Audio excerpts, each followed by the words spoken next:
Apa sih yang terjadi di masa remaja kamu sampai kamu seperti ini? Biasanya yang seperti itu, mohon maaf nih, pada saat masa remajanya itu mungkin memang sulit mendapatkan hal tersebut. Balas dendam, Mbak. Bisa jadi. Jadi memang akhirnya mereka bilang, ya gampang kamu ngomong gitu karena dulu kamu udah pernah ngalamin, istilahnya gitu. Jadi sekarang kamu mudah untuk menutup diri terhadap itu. Tapi kalau enggak kan penasaran. Iya. Gitu. Ini juga yang gue lakukan sih ketika gue umur 20-an, masa kecil sampai mahasiswa bener-bener yang Miss Queen sekali, ya kan, prihatin ya. Nyokap ada penghasilannya lumayan, tapi kan anaknya 4. Oh, oke. Terus bokap juga menurut aku waktu itu gak terlalu financially stable. Yang akhirnya ketika aku terima gaji pertama sampai dengan hampir 30, itu tuh aku inner child itu meronta-ronta dan aku nih, gue entertain inner child gue gitu. Dan akhirnya tabungannya begitu usia mendekati 30, gue gak punya tabungan. Iya. Biasanya Gak usah gitu Rory, aku pun juga sebenarnya punya biggest financial mistakes of my time. Ini gue pernah cerita Apa nih itu? sama orang. Apa itu, Dan Bu? ini pertama kali nih, eksklusif di Room for Improvement. Kehormatan loh. Jadi kan orang suka bilang kan, Prita Gosi itu orangnya perfect gitu, dia nggak pernah susah dan sebagainya ini itu. Bahkan yang seperti itu pun pernah melakukan satu kesalahan finansial yang cukup besar. Yaitu,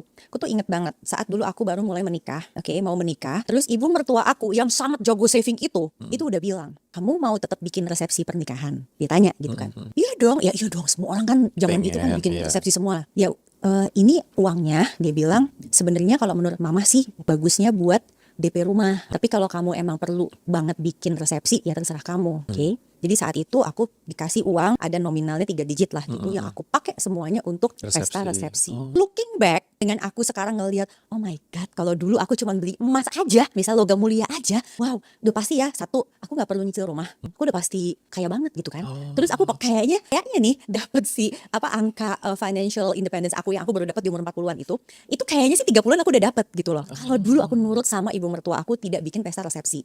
Anyway, aku kan bukan yang nggak pesta, aku udah bikin akad nikah, abis akad nikah juga ada syukuran. Mikir-mikir, kenapa sih dulu aku Harus kayak begitu. harus begini? Sekarang aja gue lupa tuh foto pada kemana. Iya ya. Oke.